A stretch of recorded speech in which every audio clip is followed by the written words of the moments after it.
Checking in with Sal Capaccio on the Western Hotline. Morning, everybody. Jeremy and Joe. I was going to say the sun's out, but I don't know if it's out. It's up. Sun's up. And temperatures are going to be up It's today. up, but not out. Yeah, maybe into the 40s today. Maybe high 30s, maybe as high as 40. Good morning, Sal. Good morning, guys. How are you? Good. How'd you enjoy the Super Bowl? I enjoyed it because it was a bit of schadenfreude, I guess, Yeah. right? I mean, I said going into the game that if the Seahawks were in control, that I would be like, okay, let's watch this and watch it play out, and I'm totally fine with it. If the Patriots were in control, they're going to win, I would bail on it because I have no interest in watching that. And that's how it turned out, that the Seahawks were in control. They thoroughly dominated. I mean, until the drive where Mac Hollins caught the touchdown, the Patriots, I looked it up because I was going to tweet this, and I didn't because I said, there's still time left. And thankfully I didn't because then it would have been like, okay, how about now? But up until then, it was the fourth quarter. The Patriots had averaged 2.0 yards per offensive play into the fourth quarter, which would have been by far the lowest ever in the history of a Super Bowl. Only lower than, by the way, in second place was their own 46-10 loss to the 85 Bears. That's how dominant the Seahawks were. But otherwise, I just thought that the Seahawks were a very worthy champion. They won 14 games in a very tough division. The only 3 losses they had were by a total of 9 points. And you look back on their season and say, you know what? They were the best team in the NFL this year. Yeah. I Kind of out of nowhere, too, right? Like, wholeheartedly agree. Yeah, well, I don't think anyone thought they'd be a bad team, but them being number one. Sure, any team that just picks up Sam Darnold in an offseason where a team that just won 14 games says no thanks. Like, I guess it should have made sense. Like, wait a minute, he did just win a bunch of games with a good defense. Why can't he just do it again? So I guess we should have seen that maybe coming a little bit, but they're 60-1. They win the Super Bowl, of course, and they beat the Patriots. How much of that 2 yards per play, Sal, do you attribute to what Seattle was, and how much of it was what New England ultimately was? It's mostly Seattle for me, but New England going into the game, I when people ask me a prediction, I'm like I don't know. I think Seattle should win, but I could see a path for New England because New England was smart enough to know their own limitations. They really were. And I think that that's how they won this year. That's how they played.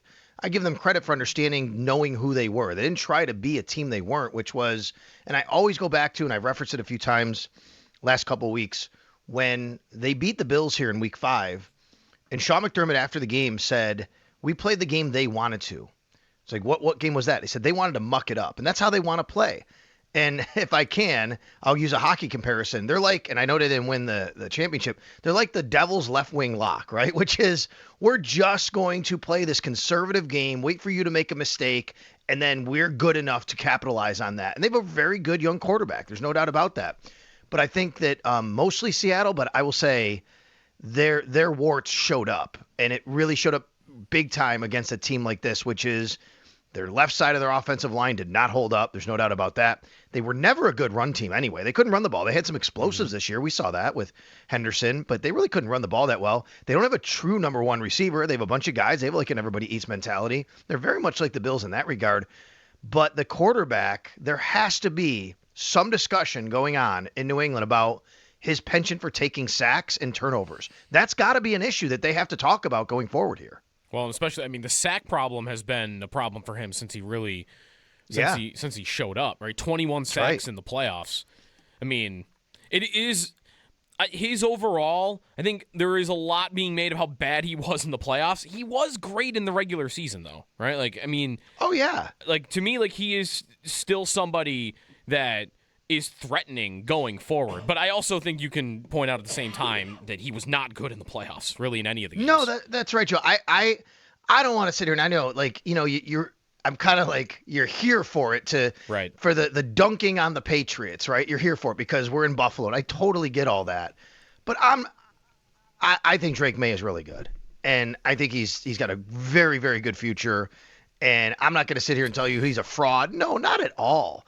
But I do think that that's the issue for Drake Maye, which is the sacks that he's taken, to turnovers, holding onto the ball. The hand size thing is funny because we always make fun of it but he did have smaller hands compared to most quarterbacks, coming out, elite quarterbacks. Like that's something that people talked about. And I do think holding onto the ball has been a bit of an issue. So, yeah, I mean, they're in a good spot. Look, they're very much like the Bills where I think they still need a real good upgrade at wide receiver. I think they still need a real good upgrade at pass rush.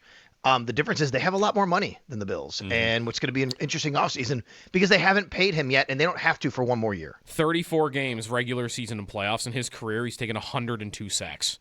Yeah. It's an insane number. So, but you're like, and there's Will Campbell, and there's the line getting better. So I'm with you. I'm with you on them. Sal Capaccio. Sal, we got you on to talk in part because, what's the next step for the Bills here? We'll go to the Combine soon. Yep. That's in a couple of weeks. And, start the process of the offseason, watching guys work out, putting together draft boards. When we talked to Brandon Beane last week, he said they're kind of starting in with the college scouts to build their board.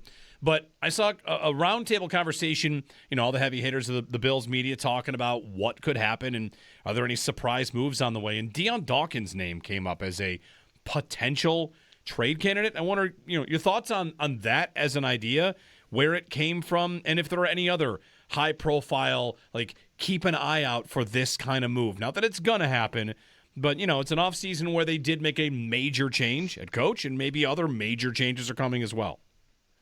So I think it mostly came from our buddy Matt Perino. I don't know if Matt, if there's someone else out there saying it, but you're referencing a podcast that we all did yesterday for with Andy Young at Spectrum. It was me. It was Matt, it was Elena Getzenberg of ESPN.com, and it was Chris Trapasso. And I know Matt's brought this up before, and I think he's just trying to think out of the box and different things that could happen here, which is creative and great, and I love it. It's a great conversation.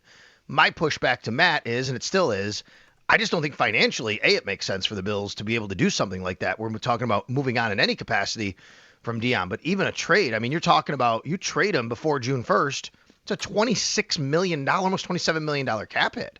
You cut him, it's still the same thing. Now, if you wait until after June 1st and you moved on from him, you could cut him and save $16 million, but who would do that? I mean, he's so valuable, right? He's a really, really good player. So right.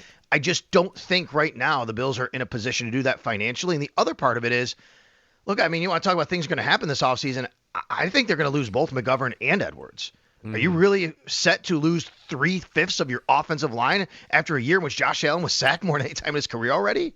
I just can't see that happening. So I disagree with Matt from that standpoint. I do think, though, that there is space to talk about different changes that we have not talked about before, like things that could happen that could be very surprising. I just don't think that's one of them. Maybe we're a year early on having that true discussion when it comes to a player like this. If you're laying out surprises might be the kind of thing we don't identify, but what's on your list of keep an eye out for these? Is it Ed Oliver? Is it what could actually finally happen with Dawson Knox? I feel like Knox is a good example of all the potential things that could happen. So the short list of your potential surprises. Yeah, and I think Dawson's a real good one here because I understand and I don't disagree that, if you move on from him and you save the $9.6 million, that's probably something that you could do and you could use and it would make sense. I think they also really value Dawson Knox. I would not be surprised to see some sort of restructure from Dawson Knox. I mean, it's super easy. He's got he's got close to a $10 million base salary.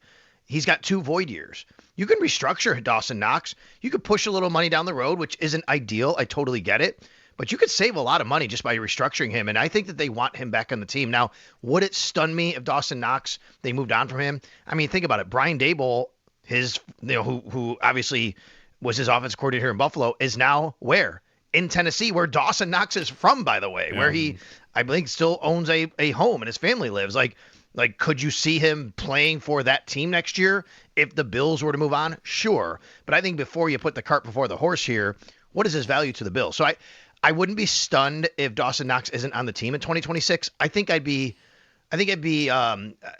would be more expected for them to work out a new deal with him in some capacity to keep him on the team.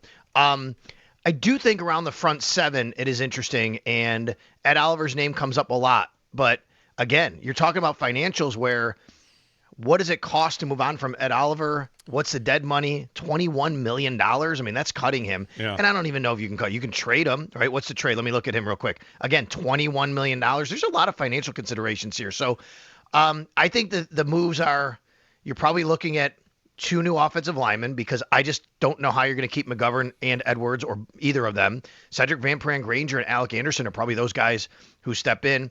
And then on the other side of the ball, what's really interesting to me is how they not only operate the front seven, but that safety spot opposite Cole Bishop.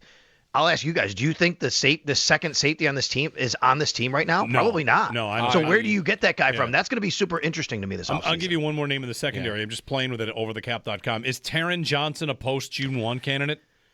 He is to me, but talking with people who've watched, Jim Leonard's defense, it's not.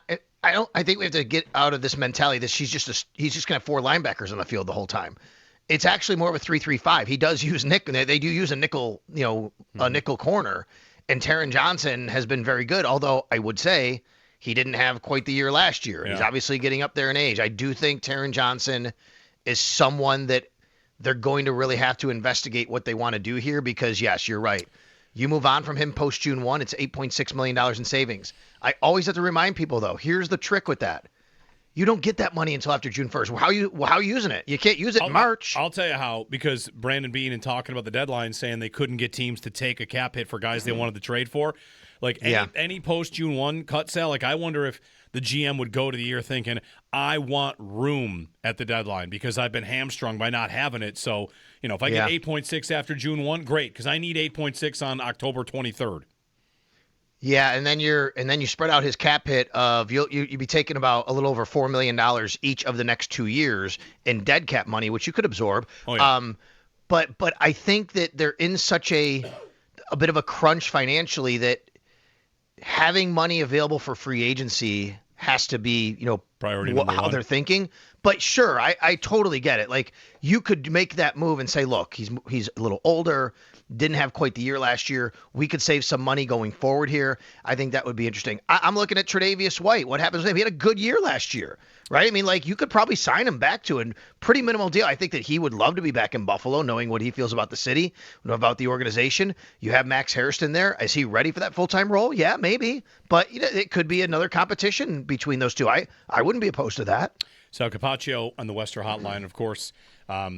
We think Curtis Samuel goner. That's going to save you $6 million. Yeah, I think that's an easy one, right? You gotta think that's probably happening. You move on from Curtis Samuel today, and it's $6 million in cap savings right off the top of your books. I think that's the case. I mean, I think Keon Coleman might be.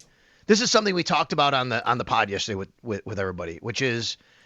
We were all a little bit of a disagreement if Keon Coleman's on the team. I still think it's less likely he's on the team right now because of kind of all the signs and the things that have been said. It's more likely than it was for me a few weeks ago. After Joe Brady got hired, he said the things he said, and Brandon Beane said the things he said. But here's a bit of the reason why. We could all sit here and go, yeah, but you know what? He could be on the team and be the number 4 receiver. I don't know if that works. Does that work? You know what we're doing? You know what we're doing if Keon Coleman's a number 4 receiver going into the season? Talking all the time every week about why is Keon Coleman the number 4 receiver. It becomes a talking point that this organization does not need. And I think that matters. And I just think too, if you sign him, well, I guess how much change do they want at that position? Because we've talked about Cooks too. Like, would they want to bring Cooks back? They said they're open to that. They might say that about anybody. But if you bring back Coleman, how much opportunity are you really giving that room to be remade a little bit or to be improved? I mean, one new guy, I would think at least. But, like, right, because we didn't get to Curtis Samuel with you, right, because that seems like more of an easy one. That's not quite a surprise. So that would be one guy. But I don't know. Like, I would want that spot that Coleman occupies for somebody that I would have a little bit more hope could, diamond in the rough or something.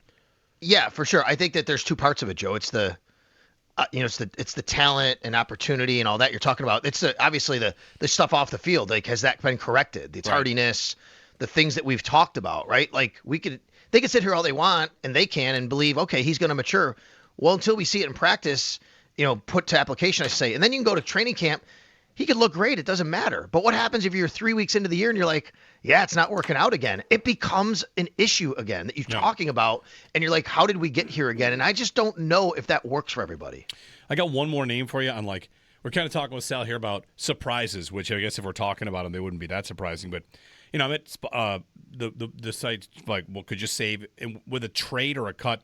If you're not going to sign and I know, Sal, like 3/5 your offensive line. If you're not going to sign O'Cyrus Torrence, you trade him, you save nearly $4 million. And you could just say, like, hey, you know what? I don't think he's a re-sign candidate. Maybe you do re-sign one of the other two and trade Torrance and replace him. Not that I need to do that, but whatever. Thinking outside the box a little bit here on things they could do. I would think, though, that would you could just let him play out his year. You could franchise him. You could do a lot of things next year, right? But I'm saying if you know you're not going to sign him to that big deal and the franchise tag isn't it, you say, like, all right, well, let's. Isn't that kind of like the Alex Tuck situation, though? Like, I'd rather just keep. If I know I'm not going to pay him, I'll take 1 year of him. Well, the main difference is in the Alex Tuck situation, I don't need to open up space. And for Torrance, if I'm trying to open space, I could sign a guard whose cap hit is whatever. I'm just, like I said, we're trying to find ways for them to get money if there's any way to do it. I've got one more guy, Sal, that we haven't talked about. Is Tyler Bass their kicker next year? I don't know. It's a good question. I've thought about it. Because that would save like 2.9 if they wanted to do something. Yeah, I know, right? And I mean, after the injury and where he is, I could see another kicker there, no doubt. I mean, the new special teams coordinator, by the way, and I'm not telling you that Matt Prater necessarily even wants to play. I think that he's at an age now he wants to maybe just stay out in Arizona, but where he lives. But the new special teams coordinator was Matt Prater's special teams coordinator when Prater actually broke the NFL record for longest field goal kick in Denver. Like, you have a whole new special teams coordinator coming in, and Tyler Bass hasn't kicked the ball here in over a year. So I don't know. That's a good question, Joe. Sal Capaccio on the Western Hotline. Thanks, Sal. You got it, guys. We'll have an interesting offseason, no doubt about it. Combine. Do they do kickers fast at the combine? Approaching. Are there kickers at the combine? No. Shouldn't there be? No. That's the easiest thing to measure at a combine, wouldn't it? That's why you don't need a combine. You don't need it's okay. It's right. a uniform measure of yardage. Right. Is there a kicker expo or something before the draft? His career long is 68, but at the expo, on his home track, he kicked from 74. Right. I guess that is true. That can happen.